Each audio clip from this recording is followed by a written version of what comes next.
जो मनुष्य इस संत समाज रूपी तीर्थराज का प्रभाव प्रसन्न मन से सुनते और समझते हैं और फिर अत्यंत प्रेम पूर्वक इसमें गोते लगाते हैं, वे इस शरीर के रहते ही धर्म, अर्थ, काम और मोक्ष चारों फल पा जाते हैं।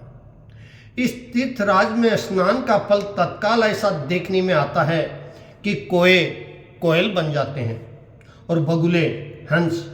यह सुनकर कोई आश्चर्य न करें, क्योंकि सत्संग की महिमा छिपी नहीं है। वाल्मीकि जी, नारद जी और अगस्त्य जी ने अपनी अपनी मुखों से अपनी होनी जीवन का वृत्तांत कही।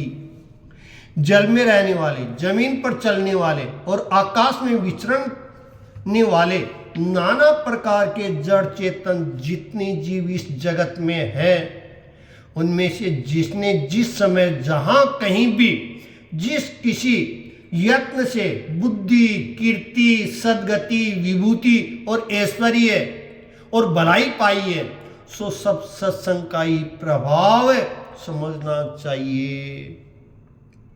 वेदों में और लोक में इनकी प्राप्ति का दूसरा कोई उपाय नहीं है। सत्संग के बिना विवेक नहीं होता और श्री राम जी की कृपा के बिना वह सत्संग सहज में मिलता नहीं। सत्संगति आनंद और कल्याण की जड़ है। सत्संगत की सिद्धि ही फल है और सब साधन तो फूल है। दुष्ट भी सत्संगति पाकर सुधर जाते हैं, जैसे पारस के स्पर्श से लोहा सुहावना हो जाता है, सुंदर सोना बन जाता है। किंतु देव योग से यदि कभी सज्जन कुसंगति में पड़ जाते हैं, तो वे वहां भी सांप की मणि के समान अपने गुणों का ही अनुसरण करते हैं।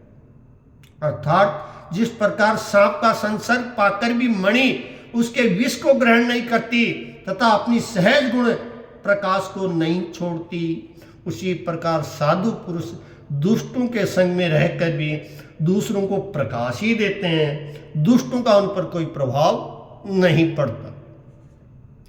ब्रह्मा, विष्णु, शिव, कवि और पंडितों की वाणी भी सब संत महिमा का वर्णन करने में सकुचाती है। वह मुझसे अर्थात तुलसीदास जी से किस प्रकार नहीं कही जाती, जैसे साग तरकारी बेचने वाले से मणियों के गुण समूह नहीं कहे जा सकते।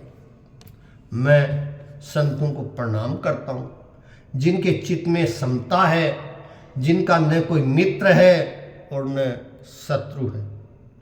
जैसे अंजलि में रखे हुए सुंदर फूल, जिस हाथ ने फूलों को तोड़ा और जिसने उनको रखा, उन दोनों ही हाथों को समान रूप से सुगंधित करते हैं, वैसे ही संत शत्रु और मित्र दोनों का ही समान रूप से कल्याण करते हैं।